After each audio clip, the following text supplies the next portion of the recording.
Welcome to the Grace and Andrew Yang Comedy Show. I am Shilah Mae Grace, and I am honored to welcome a very special guest today from season 12 of NBC's long-running show, America's Got Talent.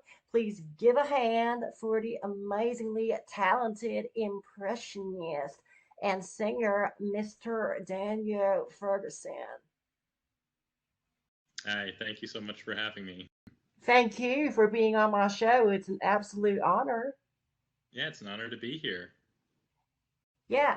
So, Mr. Ferguson, I remember when you first auditioned for the show, and literally hundreds of people were going to see you in that stadium.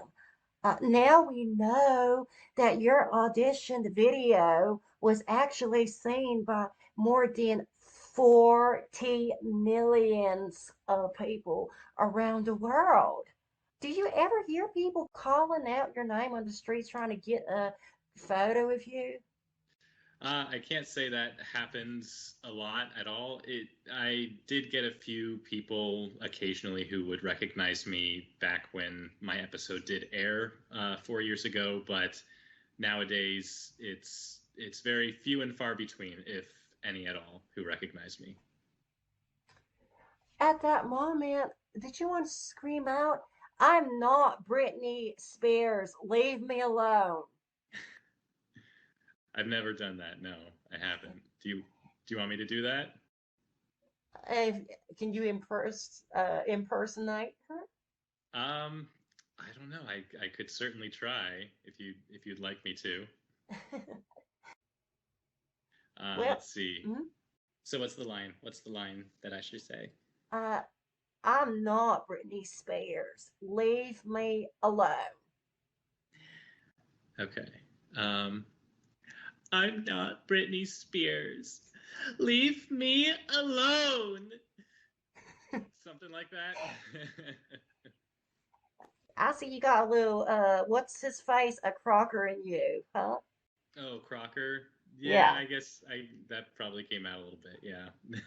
That's one of the voices that I do occasionally. So at that moment, when you were about to go on the stage, what was going through your mind? Definitely a lot of nerves. I was kind of worried because during my sound and video test before I actually went on, when the people backstage were making sure everything was working, we ran into a few hiccups, and I was worried that the same thing was going to happen on stage. And because I wasn't looking behind me at the screen of all the photos that were coming up, so I didn't know what they were going to show, and I had no idea if they would end up showing. So I was really worried that something technical would go wrong.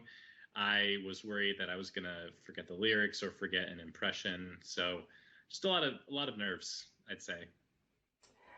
Yeah, and how long were you in that waiting room?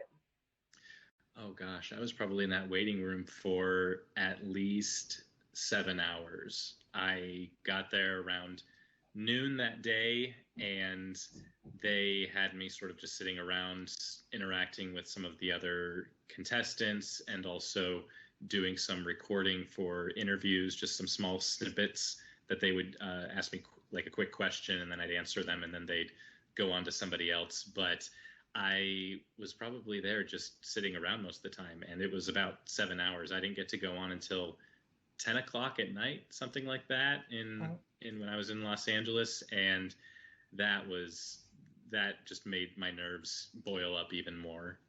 Yeah, yeah, and you were such a little kid, Mr. Ferguson. I mean, you were only 23 years old. Yep, 23. Yeah, it seems like it's a lot longer ago than it was, but uh, yeah, I definitely look back on that, and it just does feel like a long time ago.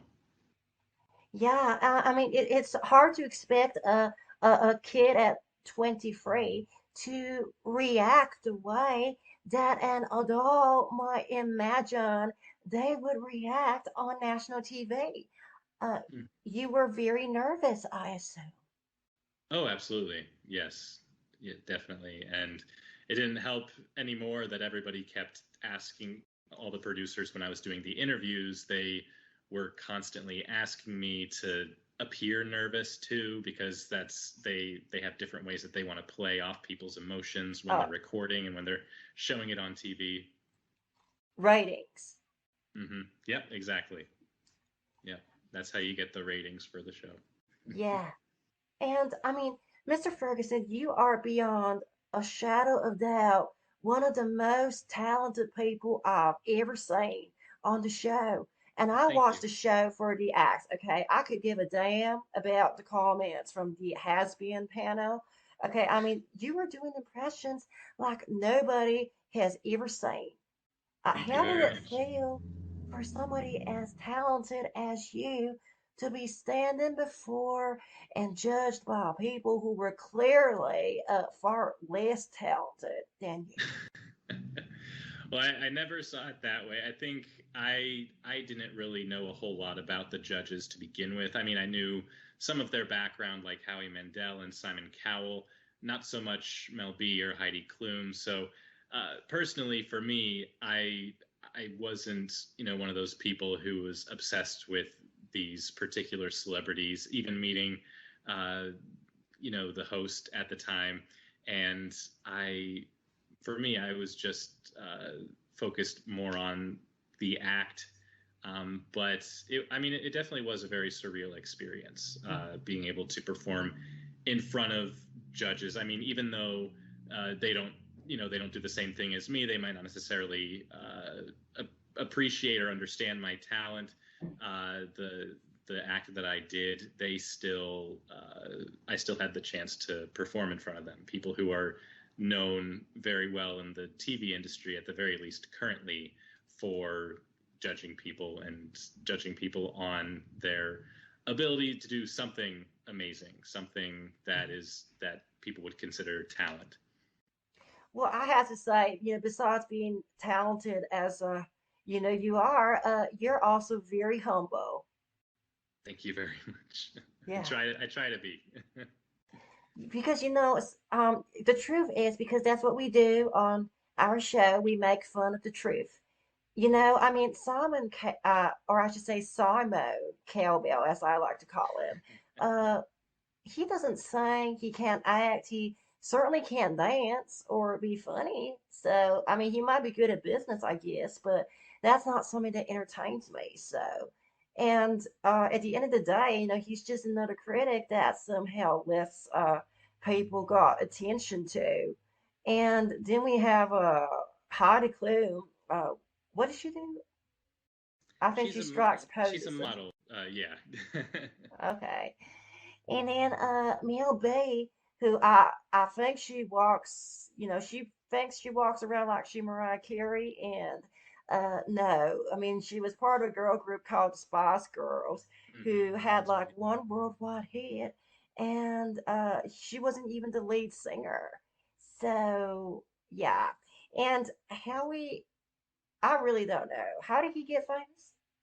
I mean, he is a comedian. He also did worked on some shows back in the 80s and 90s, I believe. But I don't know the full extent of his career. Oh, okay. I see. I don't know any extent of his career. So anyway, the point is, I mean, these judges can have their opinions, but you can have your own too. I mean, the audience members, I'm talking to them. I don't think that anybody should place any personal significance just because some persons like these four judges say something to what they say. They should just go and form their own opinions, is what I think. So think for yourself, people. Mhm. Yeah, talent is Anyway, subjective. yeah.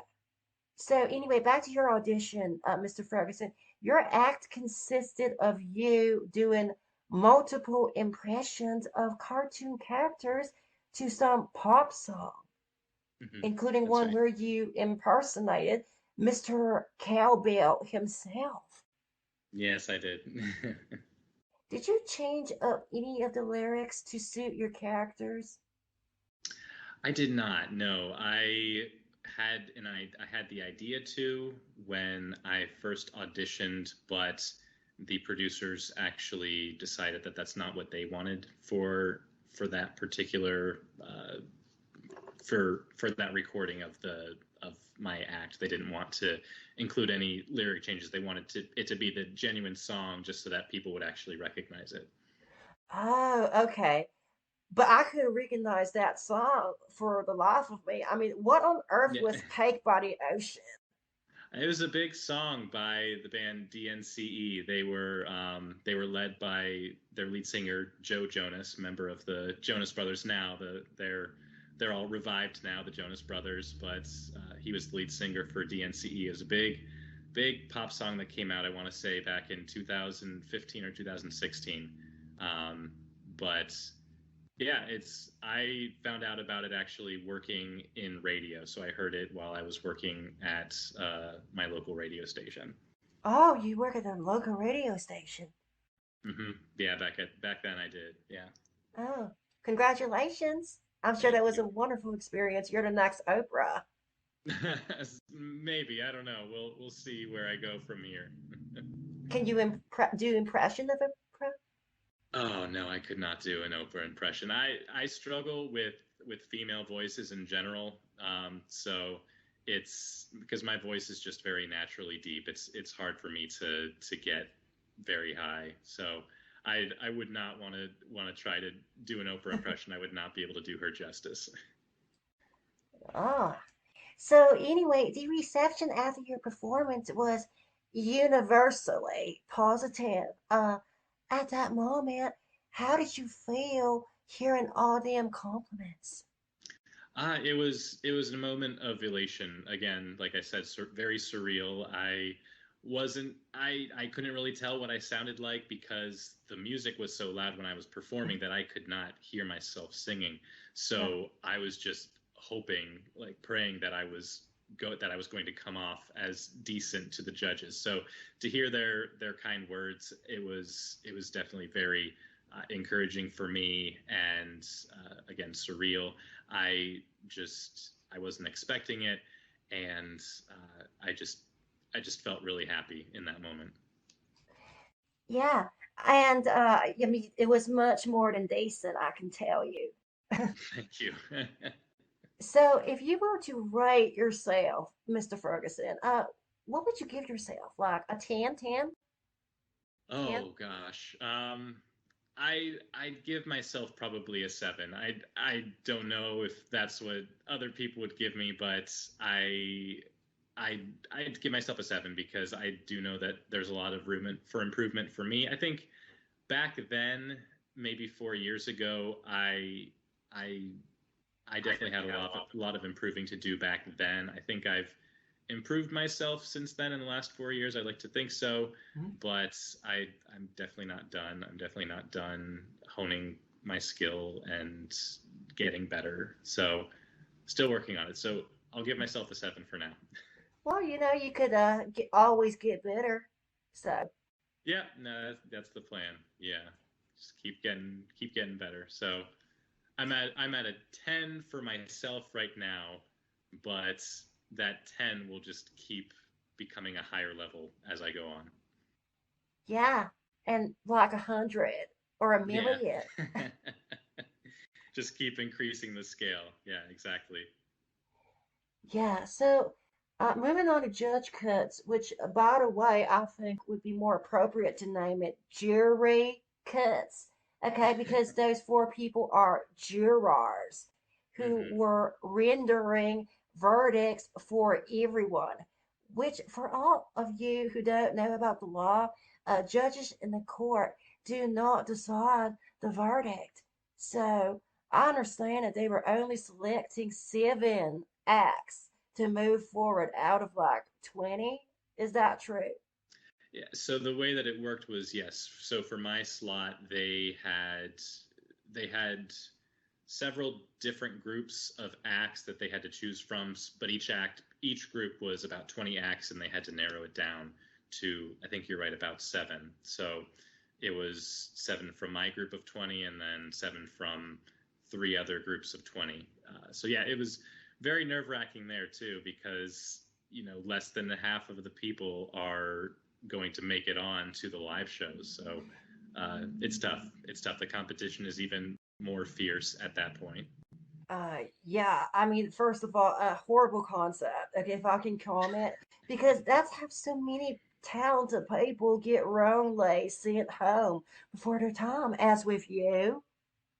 I Hmm. mean, I liked it better when they used to do Vegas week, where all the acts were divided into categories, because that Hmm. way they would have equal representation and not like five, eight, 10 singers or however many there are that make it. Do you think that you would have stood a better chance with the Vegas week format? That's a really good question. I do remember the Vegas week formats. It's been a long time, but I definitely think that be, they'd have to be a little pickier about singers if they still had that format, which I think might be a good thing sometimes because singers make it through more than anybody. Mm-hmm. And I also know that when I was auditioning, or for the judge cut round, sorry, there were a lot of magicians that were amazing, Mm-hmm. and I don't think any of them made the cut in my group, and I was just so shocked to see that, and to see that only maybe one or two, I think, made it into the live shows. It was so sad to see because I knew that there were so many that were extremely good and deserved to go through. So I think maybe for me, I don't know exactly what category I'd fall under. I think they were considering me as like a comedy type of act. Mm-hmm. So they did group me with another comedian in my group, Mm-hmm. but ultimately I don't know exactly what I would fall under, but I think I might have stood a slightly better chance in that situation. Yeah, because, like, I mean, honestly, Mr. Ferguson, you were a singer, a comedian, and an Yeah. impressionist. You might as well be a ventriloquist because you can do so many voices, and that's what they get through on the same merits as you do. So, yeah, I mean, I've imagined that if they were trying to categorize you, they wouldn't know where to put you Yeah, I don't because you know. should have gotten the golden buzzer. That's what you should have gotten in the first Well, place thank you. because there's nobody like you. Well, thank you very much. I appreciate that. Now, Mr. Ferguson, I'm gonna be completely honest here, okay? I am in awe of what you do, and you have my respect, which few people do. Um, I think I understand why they might have sent you home in the judge cuts, because if I were in the jury panel, I would have probably criticized you for poor song choice. I really think that you should have picked a better song, like a good one that has theme, that has a theme and intelligible lyrics. I mean, the one that you chose was frankly absolute crap, in my opinion, and didn't effectively showcase your many voices. I think you should have done something like your viral video cover of a song named Bad Guy with Mhm. Disney villain impressions that has over 15 million views on YouTube. So, a big congratulations, by the way. And Thank you. I really think that that would have been the winner for sure.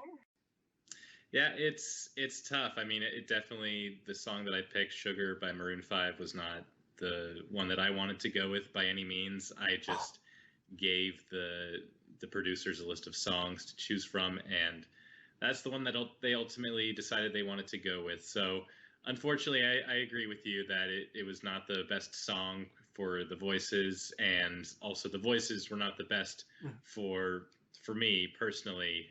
It was the second time around. There was just so much less creative freedom on my end. Mm-hmm. Most of it was being controlled by what the producers thought would be good, but also what would be the most convenient for them as far as copyright rules and stuff with the show. So I mean, I totally agree with you. now that you mention it, okay, that this is all pretty much a setup, I feel like they sabotaged you with that song choice, horrible song choice.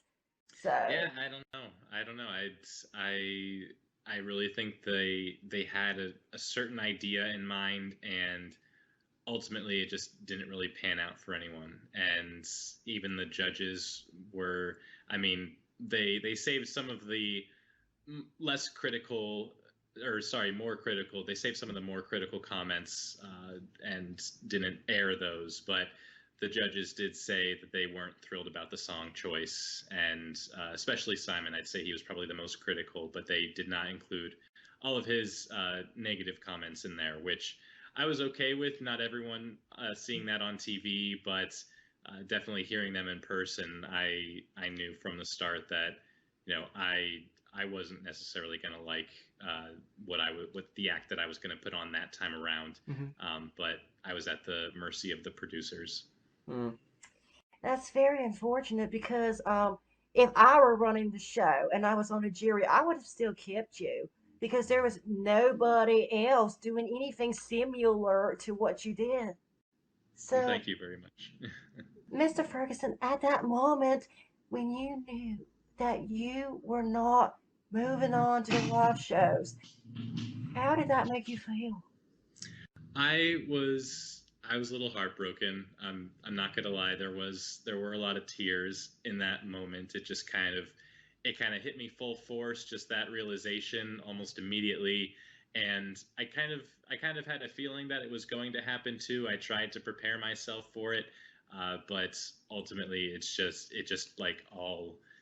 just all sort of built up in that one moment. And as soon as I heard it, uh, it just sort of crushed me. And I mean, I was very happy. Like the comedian that they had chosen over me, I was thrilled about him because I had become friends with him over the course of judge cuts and just the several days that I was there.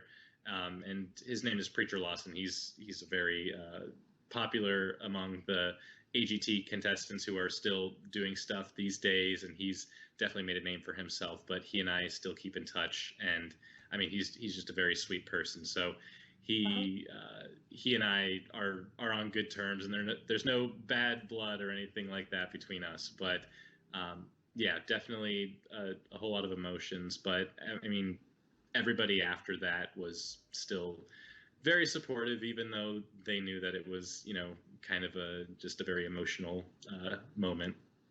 That's wonderful. I'm so glad to hear that you still keep in contact with Preacher Lawson from the show because Yeah, I was going to ask you if you kept contact or made any new friends on the show. yeah, I did. I did get to meet several people that I still keep in touch with on a semi-regular basis Hmm. since ever since like the first rounds too. Some people that I follow on social media, and I'll talk to them occasionally. Hmm. It's not a very frequent thing because they're all busy doing their own thing all across the country. But Sure. the ones that I do keep in touch with more, I've gone to some people's shows before, and it's great to see what they're doing with their lives, and it's great that I have that opportunity to support them in what they're doing. That's wonderful. That's wonderful. So anyway, back to that disappointing end to Judge Cuts. Did the jurors say anything else to you during deliberation that did they like console you or give you advice or anything? No advice or anything like that. I mean, they did say that they did not feel that the song choice was as strong this time around, but they did say that I did have a talent that they don't see very often on the show, and they said that it was kind of hard to pick and choose, especially because this particular round it's a lot harsher, and again, the talent is much more fierce, and it's just really tough competition in that stage of the show. So they said that they just told me to keep going and keep improving myself. I think that's probably the only advice that they gave me, which is kind of generic, Yeah. but they weren't at all negative when they delivered the results. Yeah, because I have my own theories, Mr. Ferguson, of why they decided to cut you. And if we take a look at this clip of me interviewing Mr. Simon Cowbell following your elimination, uh, Giancarlo, cue the video, will you? Mr. Cowbell, a lot of people are shocked that you eliminated impressionist Daniel Ferguson. Could you explain why you made such a dreadful decision? Well, here I am on national TV judging a talent competition, and here comes along a guy who does me better than me. So, of course I was going to cut him. What do you expect? I have a lot of face to save. Save face? Preserve. So, Mr. Cowbell, you admit that you have no talent. No, that is not what I'm saying at all. That is not what I'm saying at all. That's what I'm hearing too. So, I think that there might have been some jealousy involved that led to your tragic elimination. Reflecting back to those moments, do you have any theories of your own of why they might have dismissed you? What do you think of Simon Cowbell? Did they Yeah. ever contact you again after the? No, I never heard from him. None of the other judges after the show, unfortunately. But I mean, I do have a few of my own thoughts about why I might have not been not been moved on to the live shows. Which sometimes the judges cut people because they don't think their acts would make good for a good Vegas show. They don't think it would hold up. So that might be a reason. Another reason might be that I mean, even I didn't feel that my impressions were as strong this second time around, and I'm sure the judges felt that too, and it just didn't stack up enough to the rest of the competition. Mhm. So those are just some fleeting thoughts that I have had before. So who's to say for sure? Yeah. Okay, so on to happier stuff. So what have you been up to since the show? Any new projects on the horizon?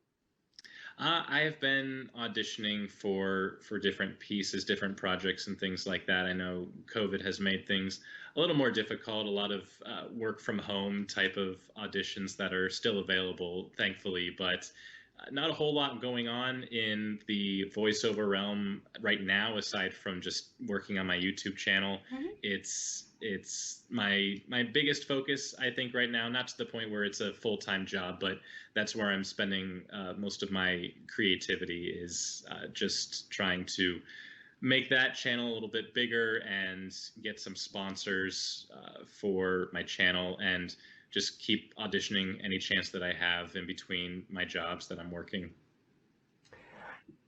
I mean, I'm speaking about your YouTube channel. I know that you currently operate what is considered to be a highly successful YouTube channel with multiple, count 'em, multiple viral videos. How Thank do you you very feel much. about that? It's a good feeling. It's never anything that I would have thought I would have achieved. I think the first time that I got what I considered at the time was a viral video, I think I got maybe 300,000 views on a video in a matter of just a few months, and I mean that was a crazy thing for me because at the time I still had I think less than 1,000 Mhm. subscribers, and even now, like seeing a video hit even 100,000 views is just a crazy thing for me because I never know what people are going to like necessarily. Most of the time, I'm doing what I think what I'm guessing people would like or what I would like to do myself. So it's always a hit or miss. Sometimes people like it, sometimes they don't. But in those moments that they do happen to like it and the video does take off, it's a really good feeling. It definitely it's very encouraging. Indeed. I mean, we're waiting for that ourselves. So I'm on the same boat as you. And Mr. Ferguson, you are known as a man with 1,000 voices. How many impressions can you do? I really wish I knew. I have never counted, and I've given the challenge to the people who watch my videos to count them for me because I don't have the time for that. But I couldn't even give you an estimate because I mean there are a lot of voices that I don't know if I'd count because they sound too much like other voices. So It's a high number. I'd say it's definitely over 100, but It's too many of them. too many to count for sure. So, what are your favorite ones? Let's see. I love doing all of as many of the Looney Tunes characters as I can. You know, the legendary Mel Blanc and all of the voices that he did. He was one of my first inspirations, I'd say, for voice acting in general. But other than those, I really like the Mad Hatter voice from Alice in Wonderland. The whole "more tea, please. Don't let's be silly." I like all the different Disney voices, like Mickey Mouse and Goofy. Oh, that was a bad Donald Duck. But Better than I could ever do. well, thanks. But yeah, I mean, there's just a wide range. I'd say that I have favorites for different occasions, but yeah, there are a lot to choose from. It's hard to choose just one. You know what, Mr. Ferguson, you really should be in that new Space Jam movie that's coming out. That would have been fun. Yeah, Space Jam is one of my favorite. The original was like one of my favorite movies as a kid. So, um, yeah, no, that would have been a cool experience if I had that opportunity. Yeah. So, Mr. Ferguson, we have some questions from your dear fans that I am Okay. now going to ask you. So, I'm going to start off with one of my own because, as you know, Mr. Ferguson, I am a huge fan of yours. Well, thank you. So, what are some of the auditions that you've done lately? Like, is it for films or? Not for films. I've done a few for some shows, both for live action things and for animated shows. Oh, And unfortunately, nothing has really panned out so far. But I'm still trying to be hopeful. I mean, because the people that they reach out to seem to be a lot of other bigger voice impressionists who are very popular on YouTube, but also some impressionists who are part of other smaller projects that have already aired on TV or online. So it's been a few web series I think that I auditioned for back a little less than a year ago.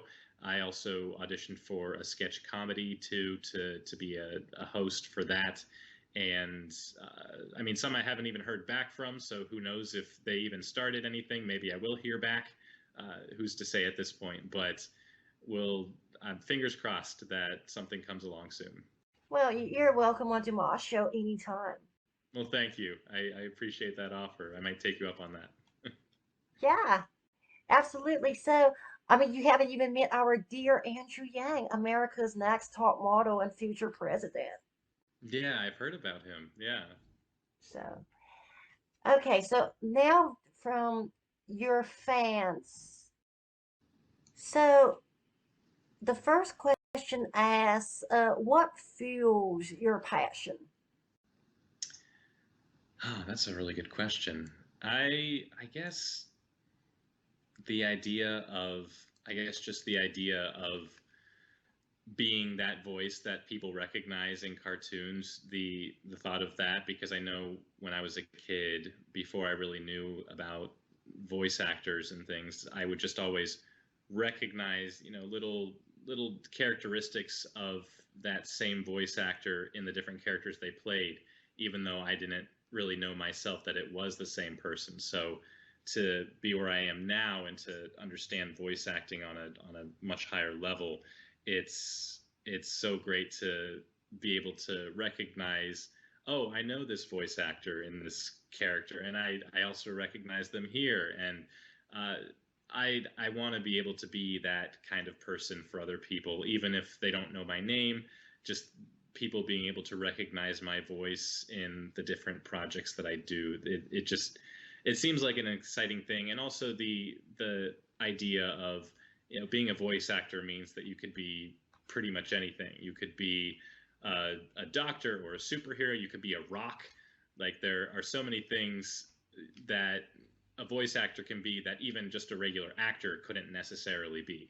So Yeah. just all of that is very exciting for me to think about. Yeah. I'm pretty sure. I mean, you could even be me, Shilah Mae Grace. Yeah, there you go. Exactly. Okay, so a user by the name of M. To Brian 22 asks, what inspired you to audition? I think it was a lot of encouragement from friends and family. I probably would not have auditioned for America's Got Talent if it hadn't been for their encouragement. I didn't know how my voices could be turned into an act. I didn't have any kind of comedy routine or anything like that, and I was just a humble YouTube channel at that time. So to to audition for the show, it wouldn't have happened without them. They encouraged me. They gave me the idea of how I'd be able to do my act with singing in different character voices. So yeah, I'd say family and friends were my biggest inspiration for that. Yeah. And going along with that, a user by the name of Nikki Hueno, I hope I'm pronouncing it correctly, so don't sue me. How was the audition? The audition was it was great. I mean, it was, as I mentioned earlier, just a very nerve-wracking experience. I just got so tired and hungry throughout the day because we weren't really provided with a whole lot of food, and I had to stick around in the waiting room for at least 7 hours before I could go on because I think they have to audition the all the kids first because there are certain labor laws where they can't the kids can't be working past maybe 10 o'clock at night, something like that.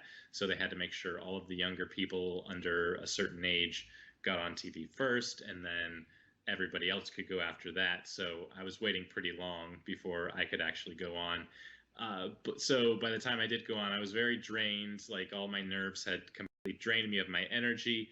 But once I finally got to perform on the stage, it's like adrenaline like suddenly came back, and I was just super energetic again, and I it felt really good. And to obviously get the praise from the judges that I did receive, it was just it's a once in a lifetime experience and a once in a lifetime feeling, I'd say. Yeah. So, a user by the name of Ollie Schreier, okay, she wanted to know how have you had many show requests since AGT? I haven't had a lot. I would say I haven't even had that many gigs just in general. I think I'm trying to think because let's see, when I first got off the show, I was contacted by a few people about just whether or not I did shows in general, whether I had a routine that I could do for different places, and people asking me, in different states and stuff like that, if I could come and do maybe a performance for their talent show or something, just like small stuff at like public schools or for the community.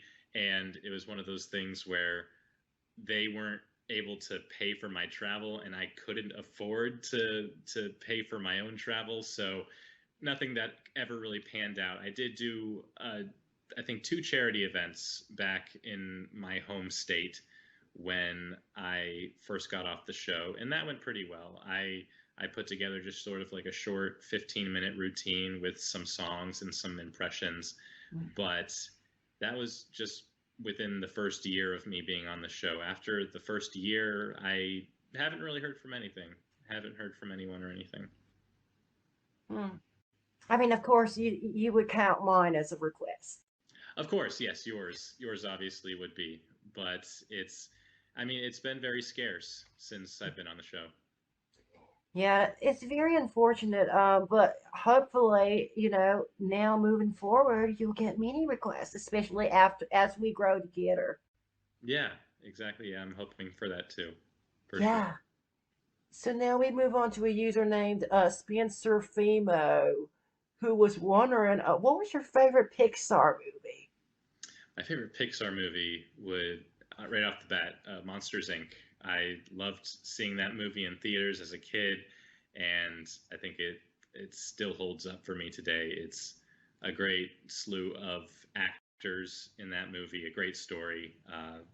Definitely Monsters Inc. It's a good choice because, I feel like I could be in that cast too. Yeah. I mean, I looked the part, so. Okay. Yeah. I mean, I don't know if I'd called you scary necessarily. That's a bit harsh to say, but Why, thank you. I did get Botox injections just so that people oh, wouldn't okay. mistake me for a monster, so Hmm. I appreciate that. That means that my doctor is doing his job and I don't have to Yes, sue anybody. I'd say so. Now, moving on to a user by the name of Big and Giuano. He wanted to know, will this film industry hire you? Or when will the film industry will hire you? That's I really wish I knew. I unfortunately don't have an answer for that, but I am hoping that, with these frequent auditions and things like that, I will be able to finally land a gig, land a role somewhere that will eventually get me to the film industry. I don't know if I'd get to the film industry right off the bat, but we'll see where all of this takes me. I'm trying to be as optimistic as I can. And I want you to be in a movie, Mr. Ferguson, and I want people to hear your voice or Thank you. voices. Thank you. I'm hoping they'll get the opportunity. I'm hoping I'll get the opportunity to to entertain people, and that they'll have the opportunity to be entertained by me in that way. Right. Now, a user by the name of Chicky Cheke5 wanted to know, did you get to meet the judges before your performance, or did they see you only when you were acting?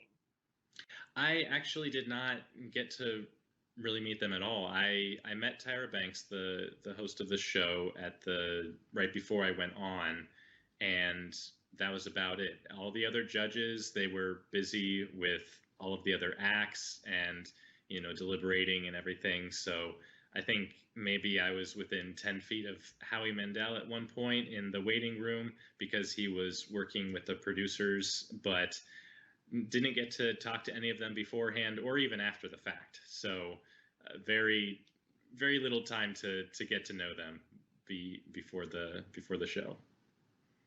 As I assume it's quite common among many contestants from these shows. Probably. Right. So a user by the name of Denali21 wanted to know, how long does it take for you to practice? It really depends on the voice. If the voice is something like Donald Duck, which is a voice that I'm still trying to figure out. I've been trying for years with that voice, and it definitely takes a lot of practice for that. And I'll often find myself in my car, practicing the voice when I'm just by myself. Anytime I'm by myself, I will practice that voice because it involves so much practice. And there are other voices that come really easily, like Kermit the Frog is a fairly easy voice to do for me, and just some of those voices just come a little more naturally. It really does depend. I imagine the Simon Cowbell voice comes naturally to you too.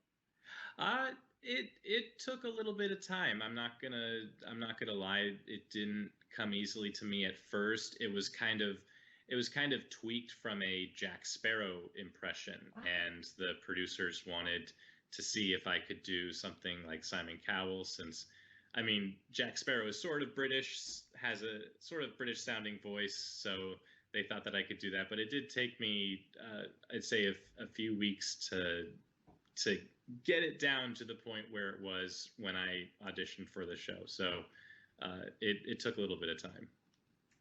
Yeah, and I'd like to see that Jack Sparrow impression one of these days. Yeah, So, I know that it's a tough one to. I have to really think about those particular voices because real life people in general are very hard to impersonate for me. Sometimes I know that there are a lot of voice actors and impressionists who, their specialty is real life people. But for me, it's always been cartoon characters. The wackier voices are the ones that are easier for me to pick up. Right.